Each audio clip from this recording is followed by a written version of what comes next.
이번 시간에 이제 우리가 착오하고요, 사기 강박을 한번 살펴보도록 그렇게 하겠습니다. 그럼 이제 착오라고 하는 것은 뭐죠? 착오는요, 먼저 의사와 표시가 일치하지 않죠. 일치하지 않고 일치하지 않는 것을 표의자요, 표의자가 모르고 있는 것이죠. 그래서 표의자가 모르고 있는 것이다. 이것을 우리는 착오다 이렇게 얘기를 하는 것이죠. 착오 이렇게요. 자, 두 번째는요, 우리가 이제 착오라고 하는 것이 이제 이렇게 나와 있잖아요. 그런데 먼저 이제 우리가 착오의 종류를 먼저 보면 내용의 착오가 있고요. 그다음에 표시상의 착오가 있고요. 법률의 착오. 그다음에 가장 중요하죠. 동기의 착오가 이렇게 있죠. 여기서 여러분요, 내용의 착오는 뭐죠? 뇌하고 눈에 관한 것이고요. 표시상의 착오는 손하고 입에 관한 것이죠. 예를 들어서 말을 잘못했거나 손으로 잘못 썼다. 표시상의 착오.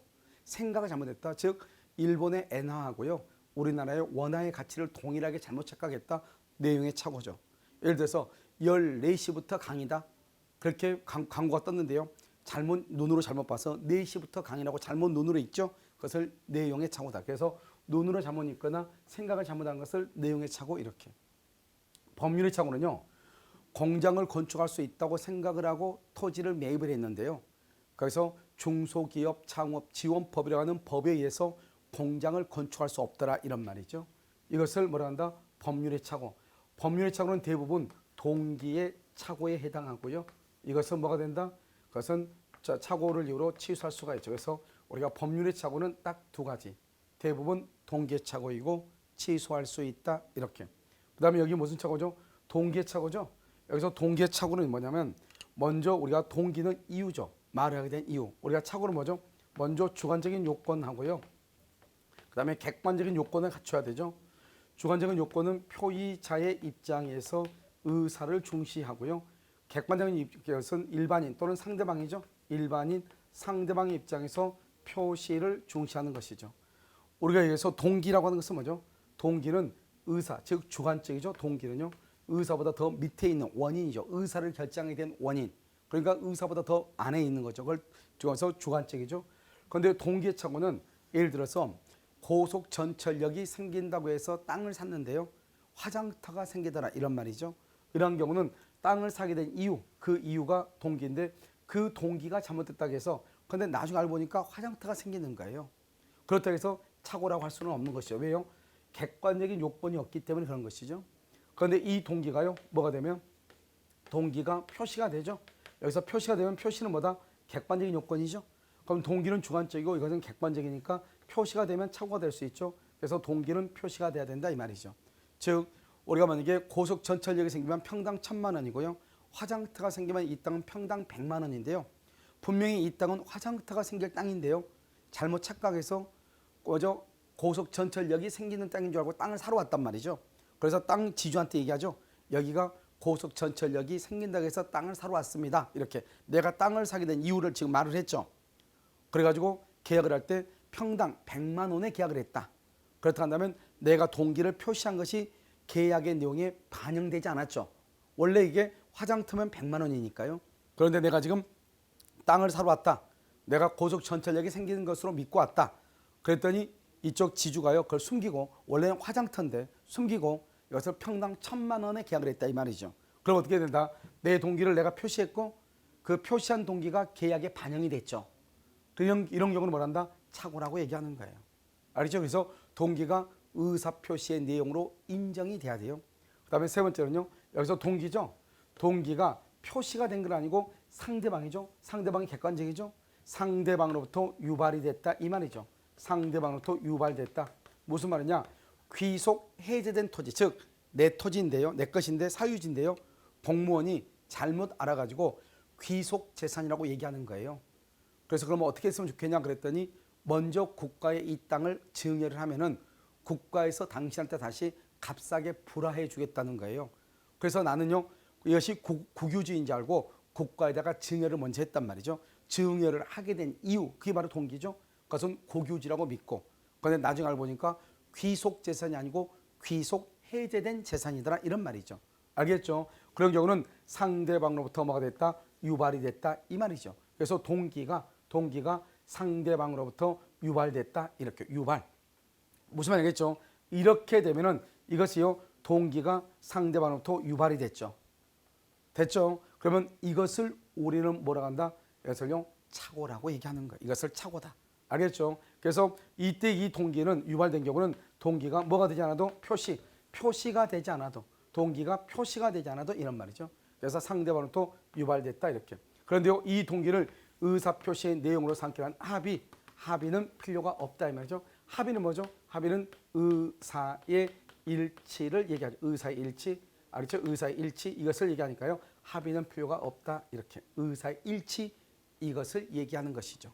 됐죠? 그래서 이것을 동기의 착오다 이렇게 표현을 하는 거예요. 그래서 동기의 착오가 시험에 나왔을 때는 딱 세 가지. 첫 번째 동기가 표시돼서 의사표시의 내용으로 인정돼야 된다. 두 번째 동기가 상대방으로부터 유발될 때는 표시가 되지 않아도 착오로서 취소할 수 있다.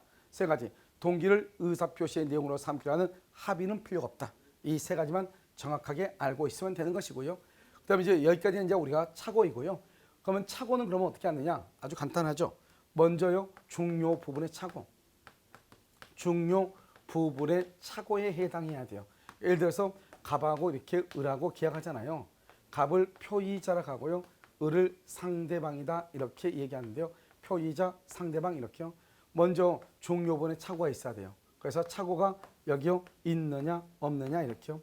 그래서 착오가 이렇게 있다, 착오가 없다 이렇게, 그러면 중요 부분에 착오가 있다, 있으면 여기서 중대한 과실이요. 중대한 과실이 여기서 있느냐 없느냐 이렇게. 그래서 없다 이렇게요. 여기요 있다 이렇게. 중대한 과실이 있느냐 없느냐 이렇게. 이건 이제 우리가 다른 것이죠. 그래서 먼저 중요 부분에 착오가 있느냐 없느냐, 중대한 과실이 있느냐 없느냐 이게 중요해요. 지금 무슨 말인지 알겠죠? 그래서 먼저 중요 부분의 착오가 해당하느냐 해당하지 않느냐. 여기서 중요 부분의 착오라고 되어 있죠. 착오는 누가 입증한다? 표의자가 입증을 하죠. 입증. 그래서 표의자 알겠죠? 표의자가 누구죠? 취소하려는 자 이렇게. 취소하려는 자가 입증을 하죠. 취소하려는 자 이렇게. 그다음에 여기는 중대한 과실이죠. 중대한 과실은 누가 입증한다? 상대방이요. 상대방은 누구냐? 이것은요 유효를 주장하는 자. 유효를 주장하는 자가 입증하죠. 유효라고 주장하는 자가 입증하죠.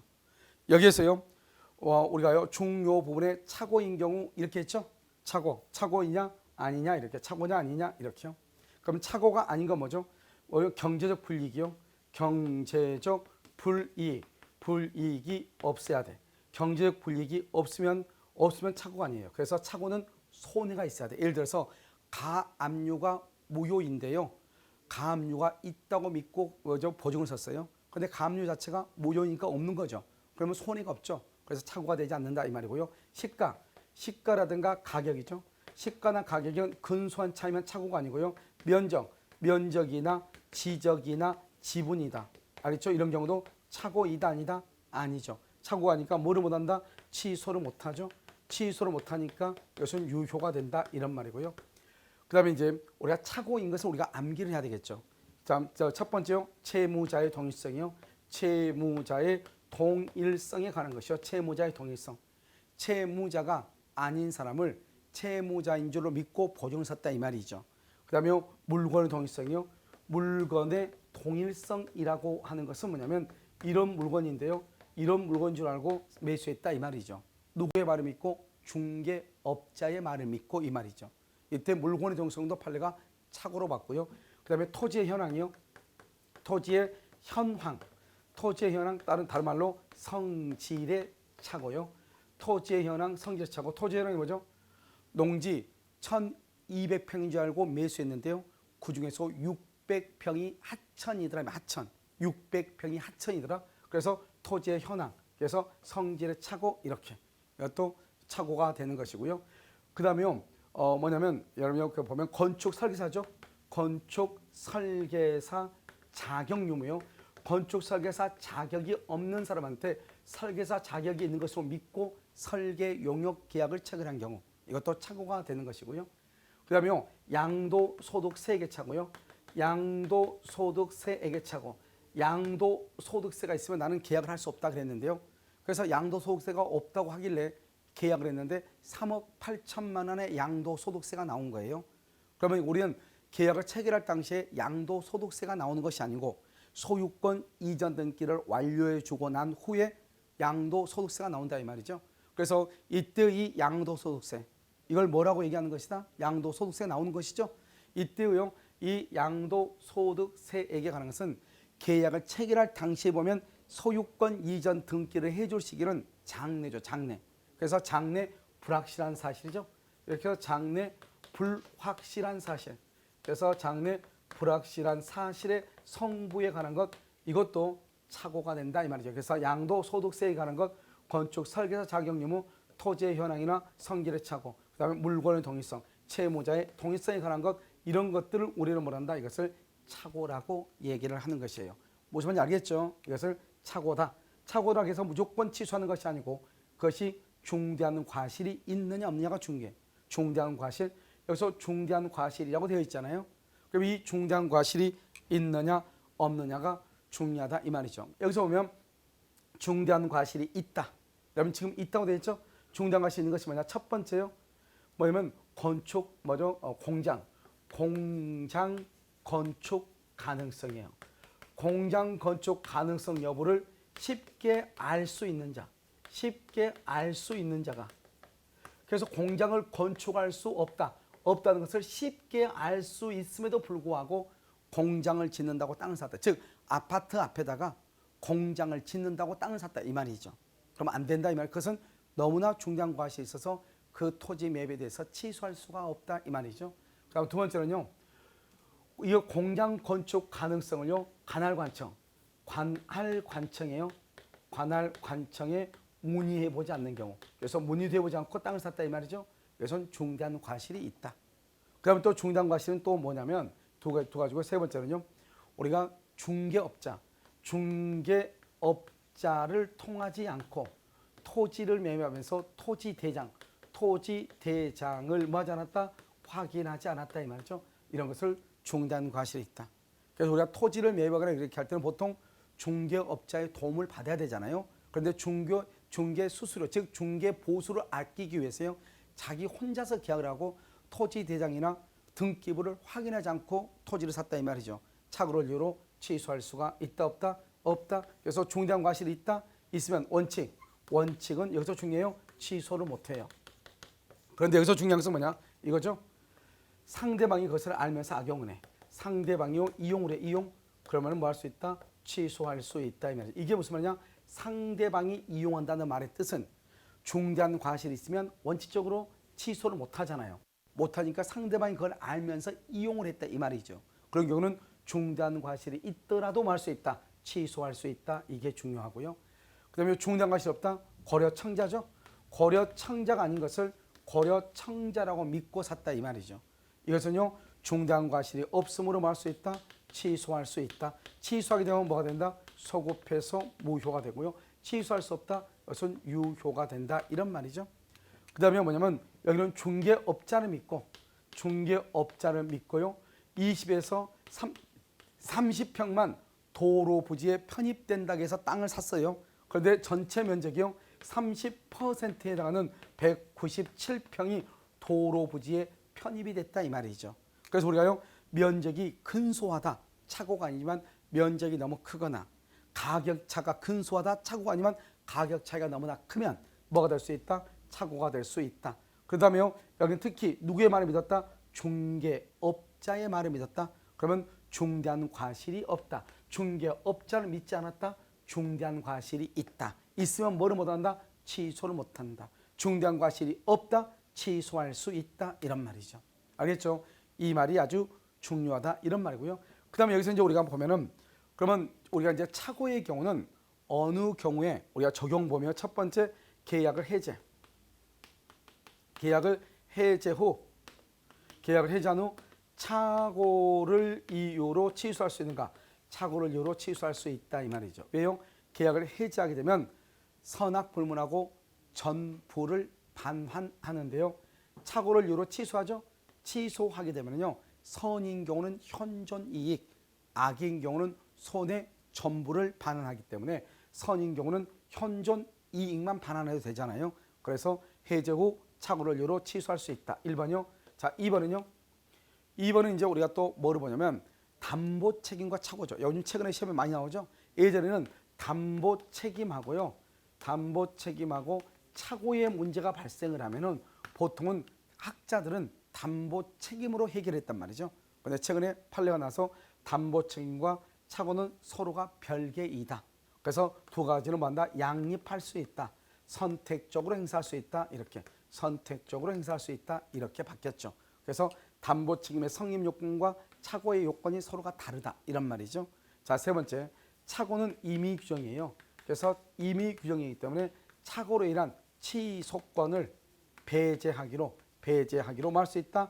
약정을 할 수 있다. 그래서 취소권 배제 약정이 가능하다 이 말이고요. 그다음에 착오는요. 그것은 위법성이 없죠. 위법성이 없기 때문에 위법하지 않죠. 그래서 위법성이 없기 때문에 착오를 이유로 취소해도 손해배상 책임이 있다 없다 이 말이죠. 그래서 손해배상을 할 책임이 없다. 위법해도. 그다음에요. 다섯 번째는 뭐가 있죠? 우리가 이제 화해계약이죠. 이 화해계약에서 착오를 이유로 취소를 못하죠. 그런데 화해 당사자의 자격 또는요 화해 목적인 분쟁 이외의 사항에 착오가 있으면 취소할 수 있다. 그래서 화해는 원칙적으로 취소를 못한다. 분쟁 이외의 사항에 착오가 있으면 취소할 수 있다. 이렇게 무슨 알겠죠? 그래서 화해 여기서 이렇게 됐고요. 여섯 번째 이제 화해가 있고요. 그다음에 이제 우리가 이제 보면 사기라고 사기는요 화해 계약이 여기서 비교죠. 화해 계약이 사기에 의해서 이루어지죠. 그럼 무조건 취소를 해요. 화해 계약이 착오로 인한 경우는 원칙적으로 취소를 못하지만 화해 계약이 사기에 의한 경우는 원칙적으로 뭐 할 수 있다? 취소할 수가 있다 이런 말이죠. 그래서 이런 것들을 우리가 여러분들이 좀 잘 보고요. 그다음에 일곱 번째 뭐가냐면 재담법인 설립행위죠.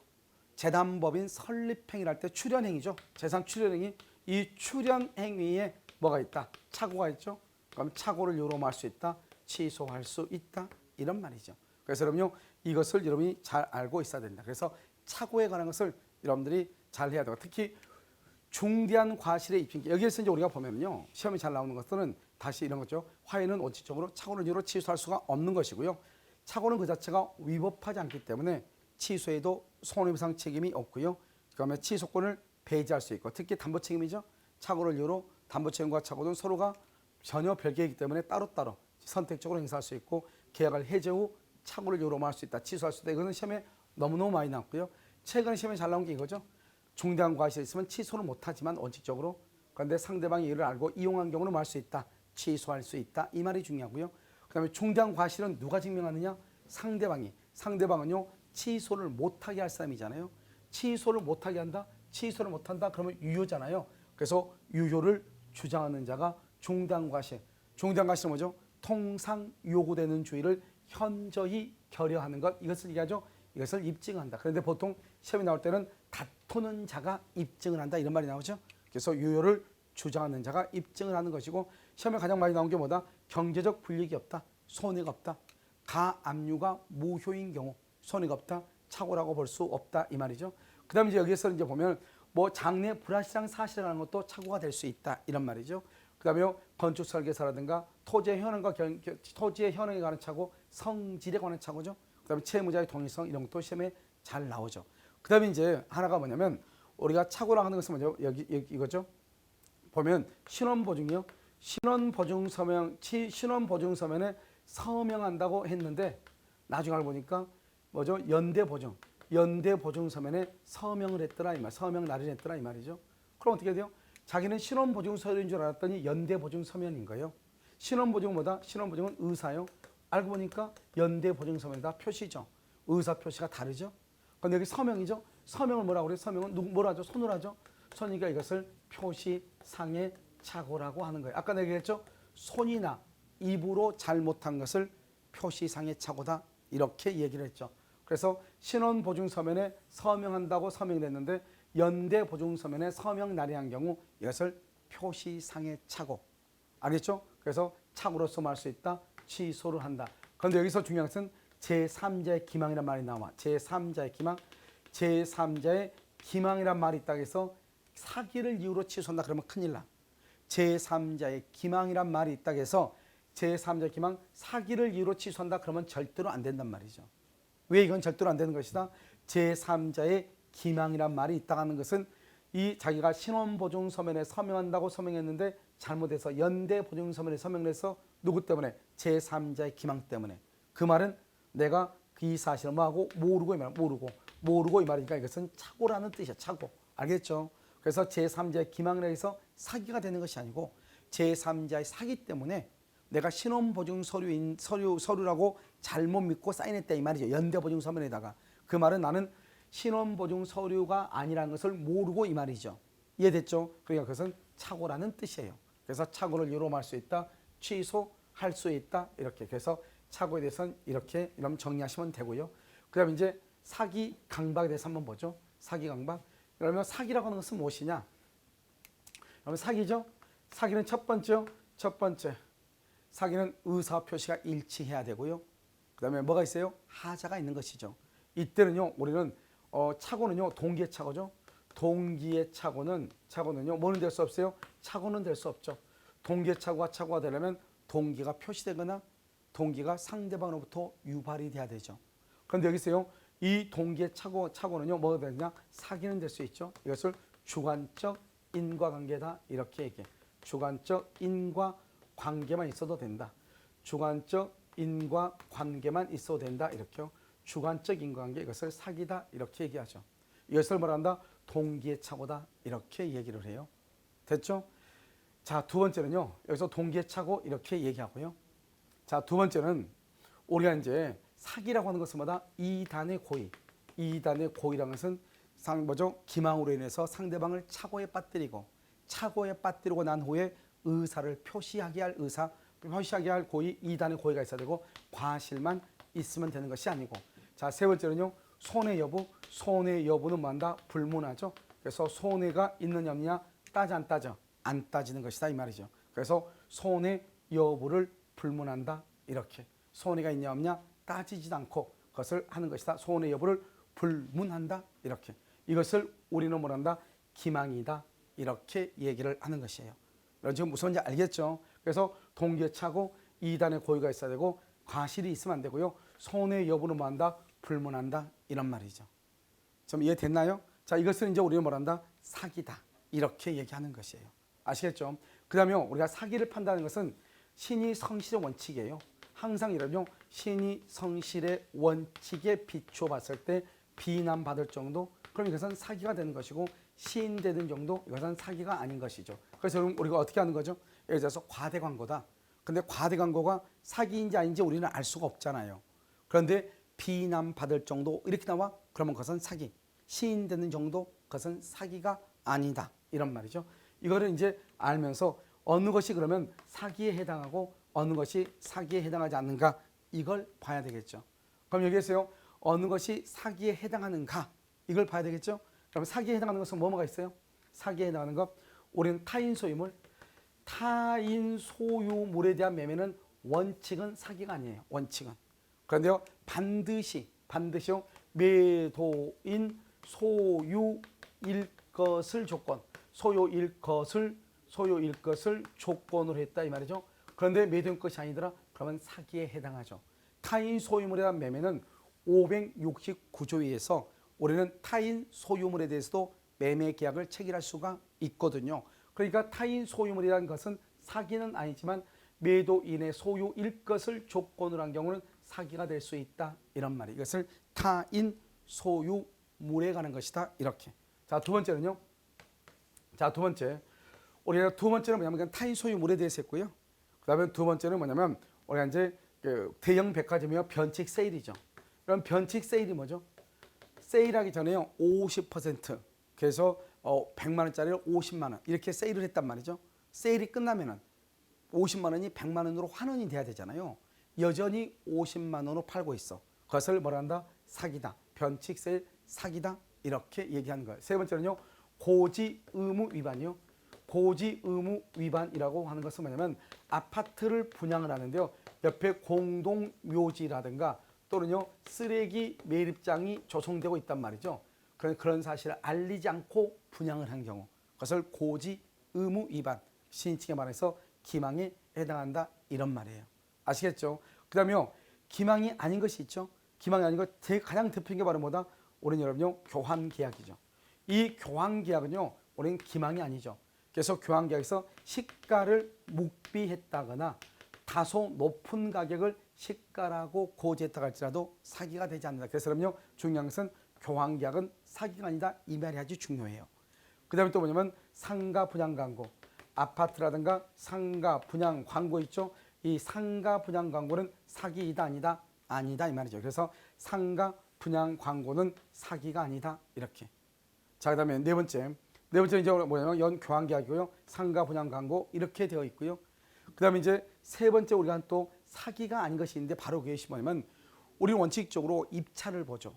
담합하면 안 되잖아요. 그래서 우리가 담합행위라고 담합이요. 이 담합행위는 원래 사기가 돼야 될 것 같잖아요. 그런데 우리가 이제 공매 있죠. 공매. 이 담합행위가 공매 예정 가격, 공매 예정 가격을 상회한 경우 그래서 공매에 있는데 공매에서 담합을 해서 두 사람이요. 그러면 안 되잖아요. 그런데 공매 예정 가격을 상회를 했다. 공매 예정 가격이 1억인데 1억 1,000에 담합을 했다 이 말이죠. 그럼 손해가 있어 없어? 없죠. 그래서 이것은 사기가 아니다 이렇게 얘기했죠. 자 그럼 강박이요. 강박도 역시 마찬가지로 이 단에 고의가 있어야 되고 고의 과실을 쓰면 안 되죠. 강박은 뭐냐? 항상 강박은요 세 가지로 나누어져. 강박은 첫 번째 취소할 수 있다, 무효가 될 수도 있다. 그다음에 지인이 있는 의사표시, 지인이 있는 의사표시가 된다 세 가지. 강박이 취소가 되려면 여기서 뭐가 있어야 되냐? 불법적 해악을 고지하고 그다음에 뭐란다? 공포심을 갖춰야 돼. 불법적 해악을 고지하고 공포심을 갖춰야 돼. 그다음에 무효가 되려면 무효가 되려면요. 무효는 뭐냐면 딱 두 가지. 의사 결정의 자유.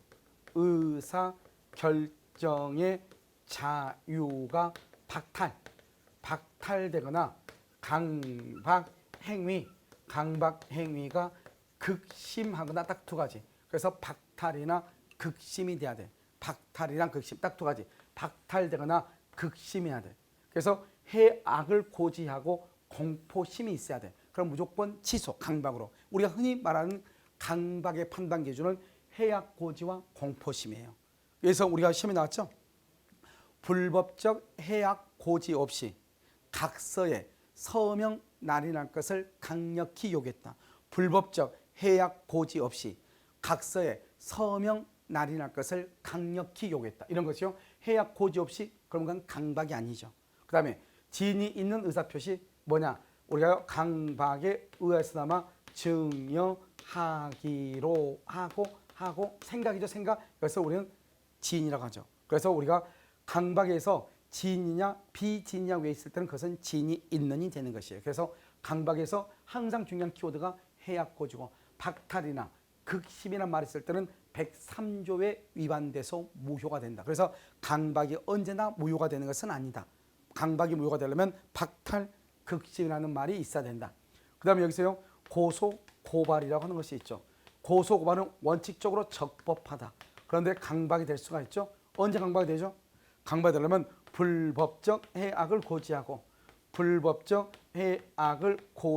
뭘 가져야 돼?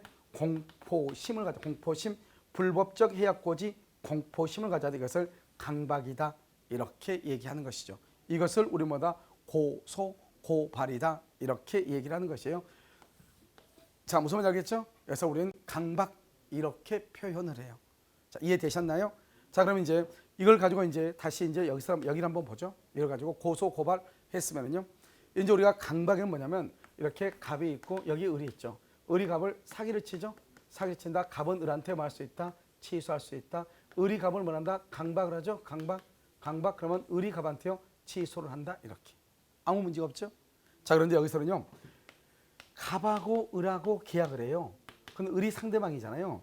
그런데 을이 갑을 사기친 것이 아니고 병을 뭐란다? 제3자죠. 제3자는 뭘 한다? 이것을 피용자, 병이요, 갑을요, 사기를 쳐.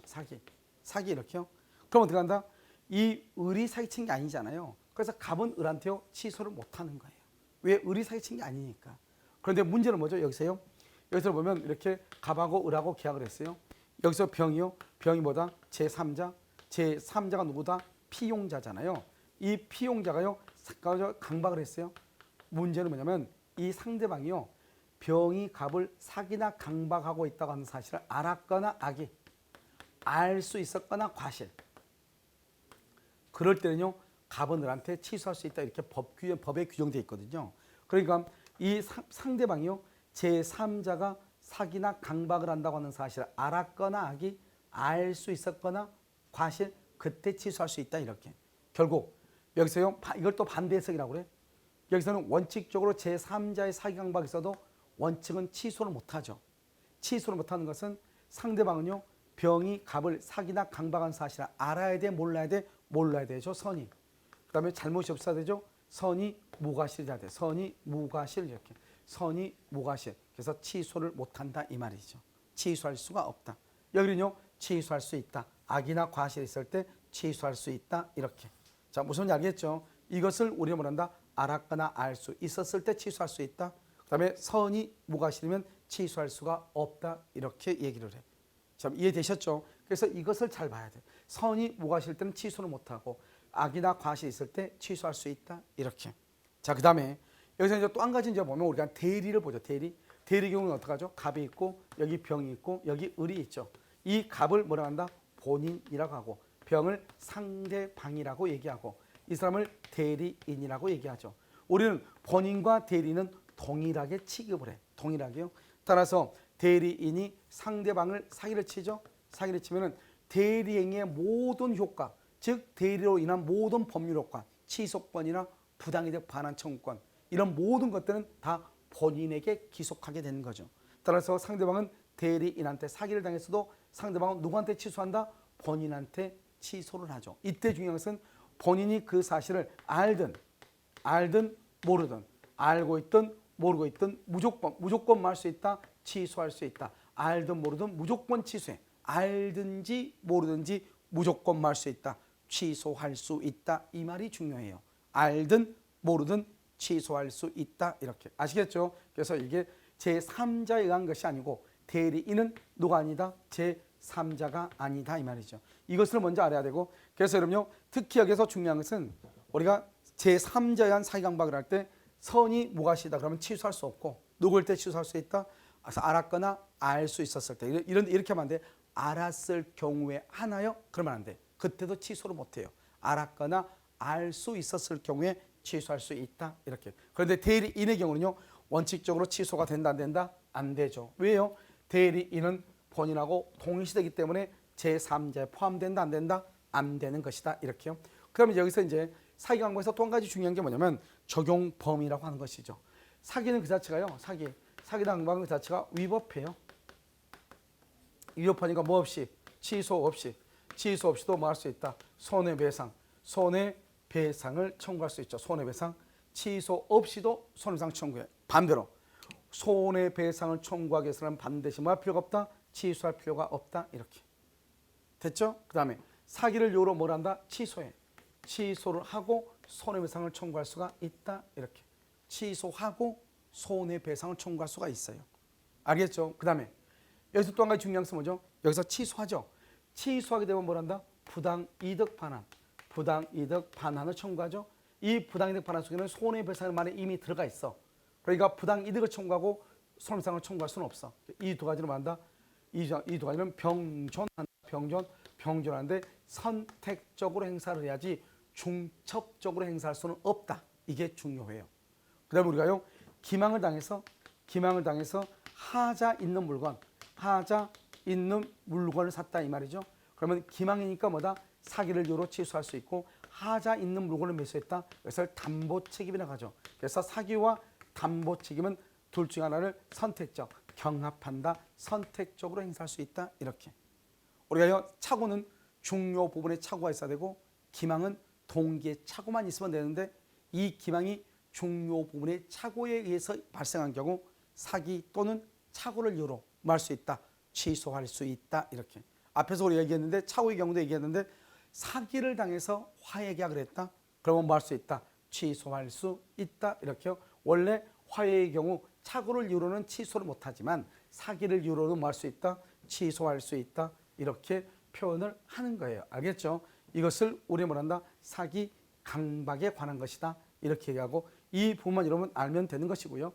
그 다음에 이제 우리가 이제 뭘 보냐면 우리가 편지를 쓰죠. 편지를 쓰고 편지를 붙이죠.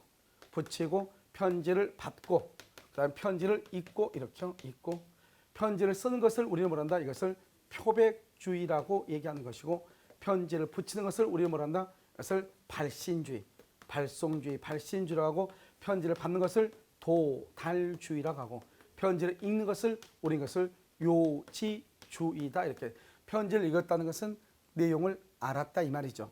특히 도달주의가요. 우리는 상대방이 있을 때는 원칙이고요. 발신주의가 예외가 되는 것이고 이 두 가지는 상대방이 있는 것이고요. 표백주의는 뭐가 있다? 표백주의는 우리 유언서 같은 거죠. 상대방이 없는 것이다 이런 말이죠. 그래서 상대방이 없는 경우는 표백주의가 되는 것이고 그래서 도달주의가 원칙이고 발신주의가 예외인데요. 특히 발신주의를 여러분 6가지가 있는데 암기를 해야 되겠죠. 첫 번째 뭐다? 제한능력자요. 제한능력자에서 제한능력자의 상대방이요 촉구를 하죠. 그러니까 무권대리요. 무권대리의 상대방이 채고를 하죠. 그래서 여기는 제한능력자가 능력자가 됐어. 이런 경우 상대방이요 제한능력자가 능력자가 된 사람한테 추인 여부에 대해서 촉구를 하죠. 그것은 발신주의. 무권대리 상대방이 상당한 기간을 정해서 채고를 하죠. 본인의 확답은 발신주의. 그다음에 또 뭐가 있다? 사원총회 소집통지죠.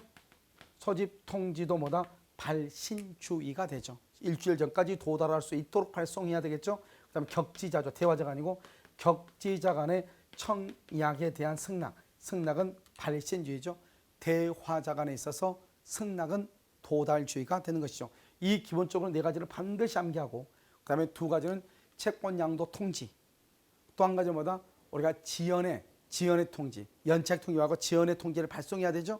그래서 지연의 통지, 그다음에 채권 양도의 통지. 여기에서 우리가 발신주의. 기본적으로 이 4가지 중에 하나가 정답으로 나올 수 있으니까 6가지 중에서 4가지를 정확하게 암기하고요.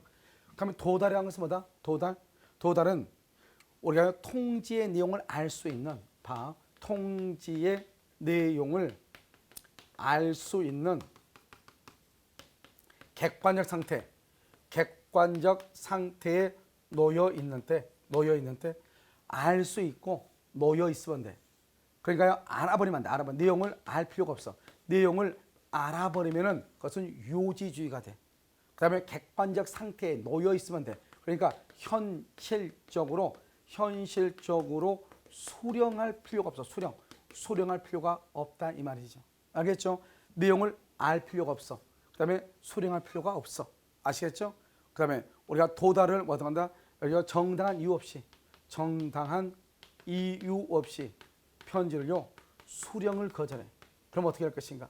우리가 정당한 이유 없이 수령을 거절하죠. 그런 경우는 뭐란다? 수령을 거절해도 이것은 도달로 봐. 도달. 그런데 편지가 우리가 문제가 나올 때 상대방이 정당한 이유 없이 수령을 거절한 경우는 도달이다. 이렇게 시험에 안 나와. 어떻게 나온다? 상대방이 정당한 사유 없이 수령을 거절한 경우 통지의 내용을 알 수 있는 객관적 상태에 놓여 있는 때 도달한 것으로 본다. 이렇게. 알겠죠? 그냥 도달한 말은 통지의 내용을 알 수 있는 객관적 상태에 놓여 있는 때 이것을 도달이다. 이렇게 얘기를 하는 것이에요. 아시겠죠? 그래서 이것을 여러분들이 잘 알아야 되고요. 그 다음에 이제 우리가 도달로 인정되는 경우가 있고 도달로 인정되지 않는 경우가 있죠. 첫 번째 도달로 인정되지 않는 경우 뭐가 있다? 통상의 우편, 보통 우편이죠.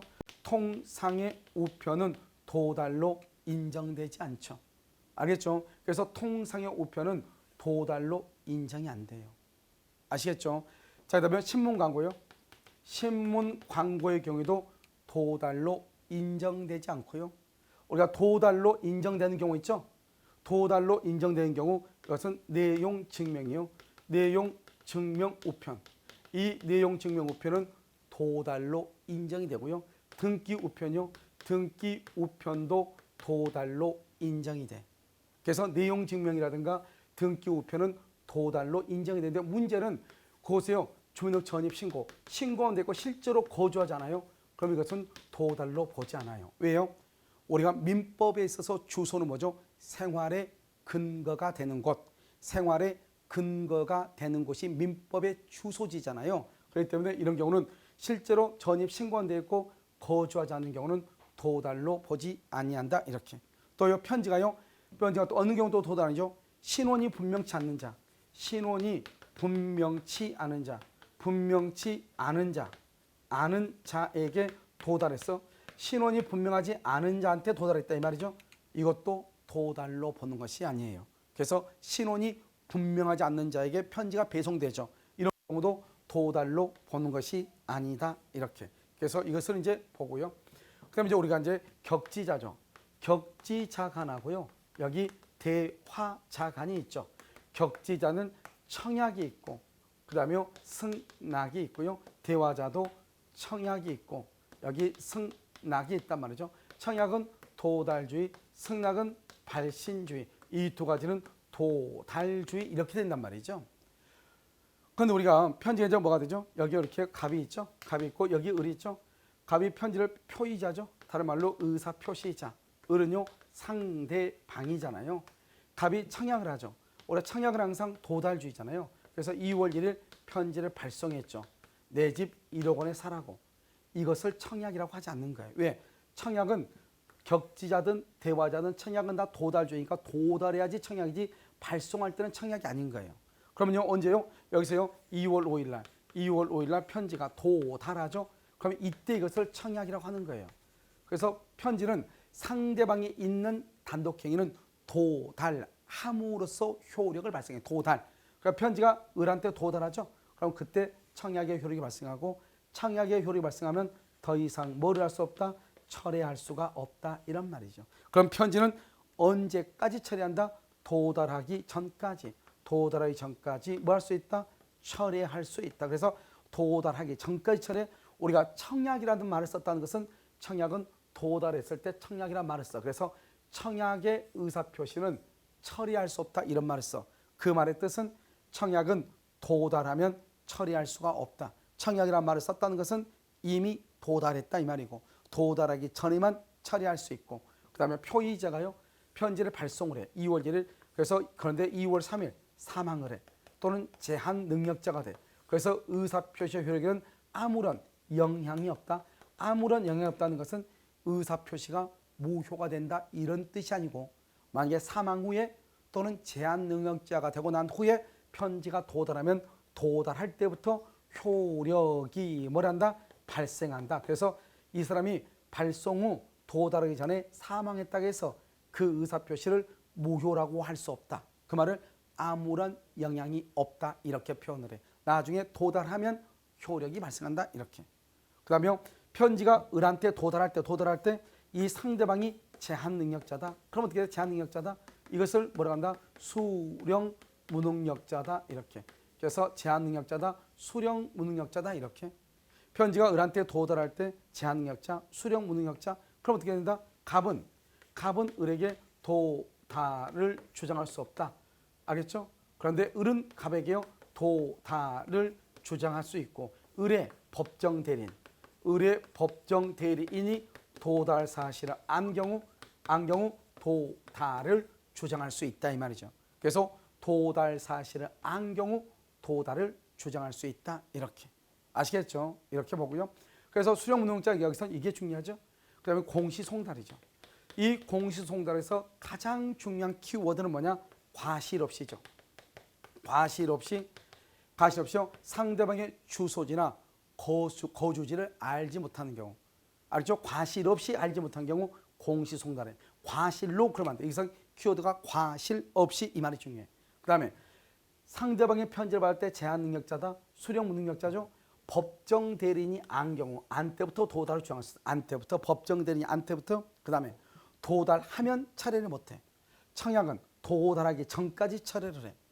발송 후 도달 전에 사망했다고 할지라도 의사표시 효력에 아무런 영향이 없어. 우리는 다 원칙은 도달주의인데 발신주의가 하나가 있어. 그것은 격지자다. 대화자가 아니고 청약에 대한 승낙은 발신주의고, 우리가 도달로 인정하는 것은 내용 증명이나 등기 우표는 도달로 인정하지만 실제로 거주하지 않고 전입 신고만 되어 있는 경우는 도달로 인정하지 않고, 도달이라는 것은 통제 내용을 알 수 있는 객관적 상태에 놓여 있는 때다. 통제 내용을 알 수 있는 객관적 상태에 놓여 있는 때. 알겠죠? 그러니까 이런 것을 알 필요가 있다 없다? 없다. 알겠죠? 수령할 필요가 없다. 내용을 알아버리면 요지주의가 된다. 따라서 정당한 사유 없이 수령을 거절했다 하더라도 도달로 보죠. 따라서 정당한 사유 없이 수령을 거절했다. 통제 내용을 알 수 있는 객관적 상태에 놓여 있는 것으로 본다. 그 다음에 우리가 또 한 가지 뭐냐면, 원칙적으로 우리는 도달주의에 아무것도 없으면, 아무 말이 없으면, 그런데 발신주의가 시험에 나오는 건 6가지가 있다. 우리 법에 있어요. 첫 번째, 제한 능력자의 상대방이 능력자가 된 표의자에게 추인 여부 확답을 채구한 경우 무건대리에서 상대방이 본인에 대해서 추인 여부 확답에 대한 채고, 그 다음에 사원총회 소집 통지 발송, 그 다음에 또 뭐가 있죠? 격지자 간의 청약에 대한 승낙, 대화자 아니에요? 격지자 간에 있어서 청약에 대한 승낙, 그 다음에 채권 양도 통지, 그 다음에 지연의 통지 발송. 이 6가지가 바로 뭐다? 우리가 발신주의가 되는 것이다. 나머지는 이 말이 없으면 무조건 다 무슨 주의다? 도달이라고 해야 된다. 이런 것 빼고 나머지에서 발송이라는 말이 나오면 맞다 틀리다 틀리다 이런 말이죠. 아시겠죠? 여기까지 이제 뭐냐면 청약하고, 그다음에 뭐죠? 착오하고 사기하고 의사표시 효력 발생 시기 여기까지 봤고요. 우리가 이제 다음 시간에는 대리 제도에 대해서 전부 다 살펴보도록 그렇게 하겠습니다.